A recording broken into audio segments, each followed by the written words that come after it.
Hello and welcome to today's video lecture. आज के video lecture में हम कैरेक्टरिस्टिक्स ऑफ पार्टनरशिप को हम पढ़ेंगे।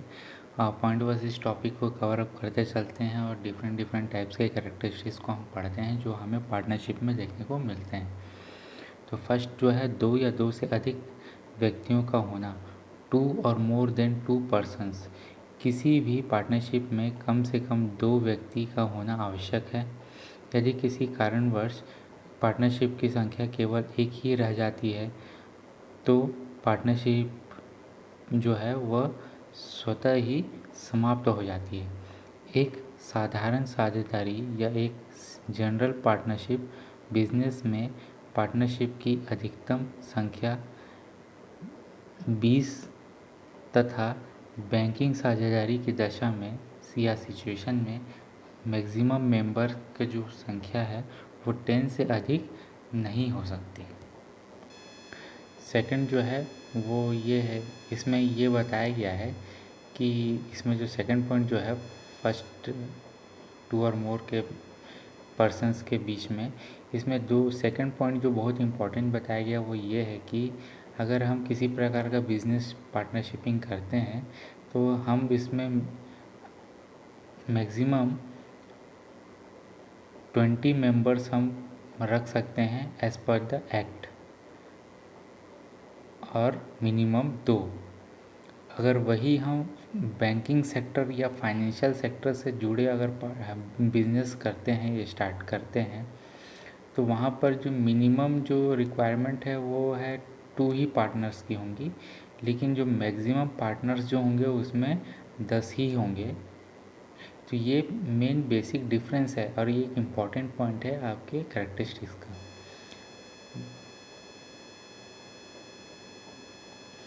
देन जो सेकंड जो पॉइंट है वो ये है कि यहाँ पे एक गलती मिस्टेक हो गया है। तो पॉइंट 2 ये है पार्टनर्स के बीच लीगल कॉन्ट्रैक्ट। तो अधिनियम अनुसार या एक्ट के अनुसार पार्टनरशिप का संबंध एग्रीमेंट या कॉन्ट्रैक्ट द्वारा उत्पन्न होता है, स्टेटस द्वारा नहीं।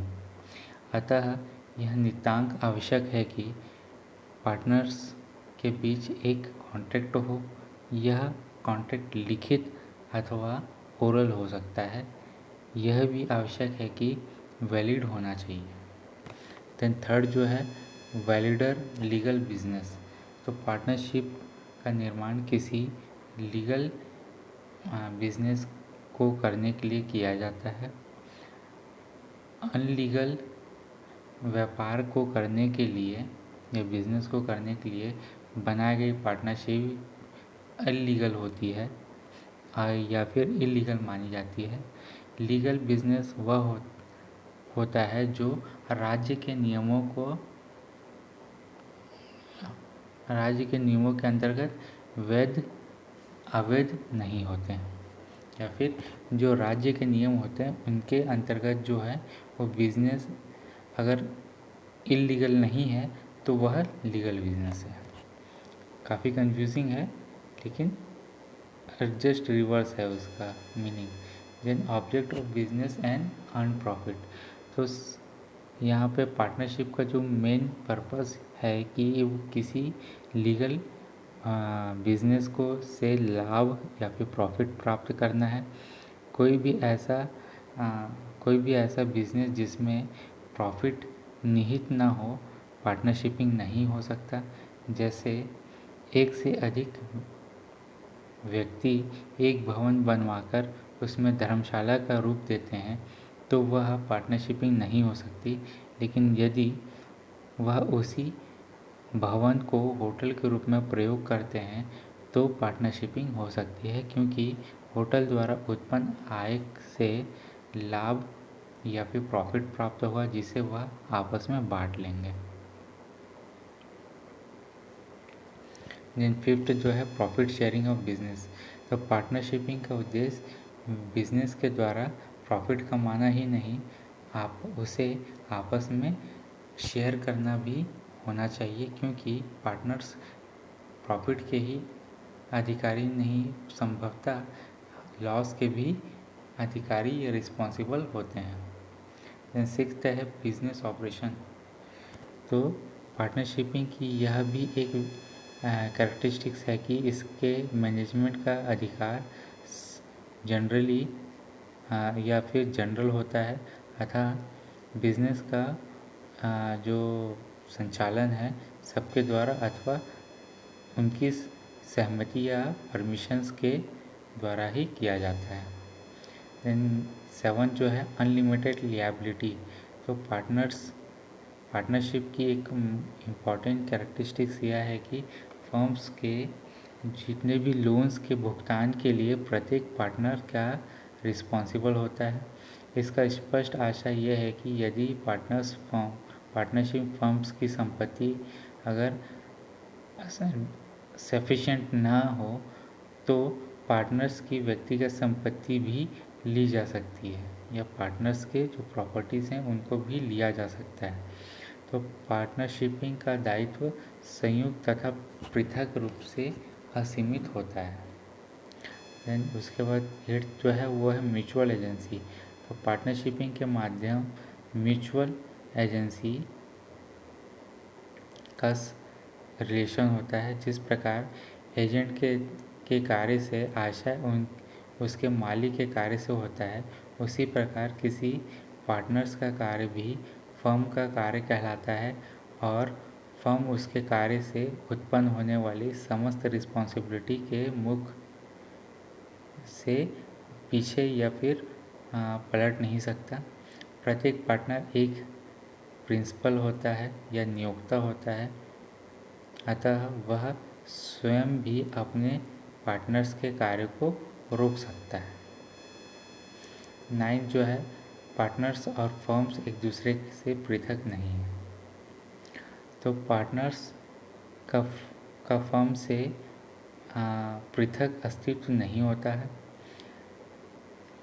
कानून की निगाह में ये दोनों एक दूसरे से अलग ना होकर एक ही हैं। कोई भी फर्म्स पार्टनर्स द्वारा किसी भी कॉन्ट्रैक्ट के लिए रिस्पॉन्सिबल होती है तथा फर्म्स के जो लोन्स के लिए प्रत्येक पार्टनर्स भी रिस्पॉन्सिबल होते हैं। एंड 10th है definite name of the firm. The firm का एक फिक्स्ड नाम या डेफिनेट नाम होना अत्यंत आवश्यक है, मोस्ट इम्पॉर्टेंट है। जिस नाम से पार्टनर का बिजनेस करते हैं उसी को फर्म का नाम कहते हैं ये। देन नेक्स्ट जो है वो है आपका restriction on transfer of interest. यहाँ पे थोड़ा सा मिस्टेक हो गया है। तो यहाँ पर जो है पार्टनरशिप के अंतर्गत कोई भी पार्टनर अपनी हितों का हस्तांतरण किसी बाहरी व्यक्ति को नहीं कर सकता।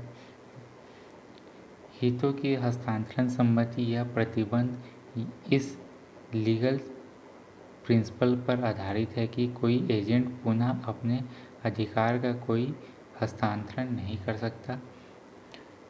एक पार्टनर भी फर्म का एजेंट होता है अतः वह फिर भी किसी अन्य पक्ष को अपने अधिकार का हित हस्तांतरित नहीं कर सकता। माने जो दो पार्टनर्स हैं वो आपस में अगर मिलकर पार्टनरशिपिंग करते हैं और बिजनेस की स्थापना करते हैं तो हर एक पार्टनर इसमें एक एजेंट का या इस फर्म से जुड़े हुए एजेंट के रूप में हम मानते हैं और इसमें एक लीगल प्रोसेस किया जाता है जिसमें हर एक जो मेंबर है पार्टनरशिपिंग का वो एक इंडिपेंडेंट होता है और वह अपने शेयर्स को किसी एक्सटर्नल पर्सन को नहीं बेच सकता या नहीं उसे ट्रांसफ़र कर सकता है। यहाँ पर जो भी डिसीजन होगा वो उन दोनों एजेंट्स या दोनों पार्टनर्स के बीच में ही होगा, उसमें कोई भी तीसरा मेंबर उसमें हस्तांतरित या फिर उनके हितों का या अथॉरिटीज़ का या प्रॉफिट का हिस्सेदार नहीं हो सकता।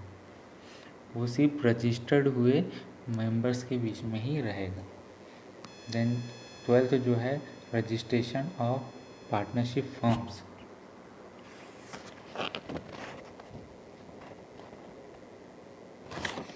तो लीगल फॉर्मेलिटीज़ के अनुसार फर्म्स की रजिस्ट्रेशन कराना वो अनिवार्य नहीं है और रजिस्ट्रेशन ना कराने की दशा में किसी भी प्रकार के दंड की भी व्यवस्था नहीं है, परंतु फर्म का रजिस्ट्रेशन न कराने से कुछ असुविधाओं का सामना करना पड़ सकता है तथा रजिस्ट्रेशन कराने की दशा में कुछ लाभ मिलने की आशा रहती है।